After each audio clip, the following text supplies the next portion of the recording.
Top 3 iklan raya favourite aku. Bismillahirrahmanirrahim. Nombor 3, iklan raya TV3 2007, Cekodok Monster. Starring arwah Adi Banor beli cekodok lepas tu balik kampung. Ending dia lawak gila. Nombor 2, iklan raya Petronas 2003, 7 beradik. Keluarga ni nak buat kenduri raya tapi terlupa beli daging. Apa nak jadi? Last minute mereka pergi shopping tapi ending dia very nice. Kek lapis babies ni sedap weh.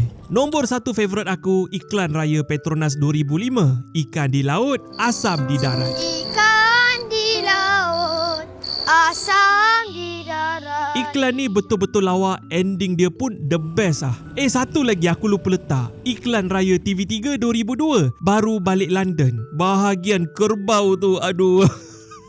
Cuba komen, apa iklan raya favourite korang?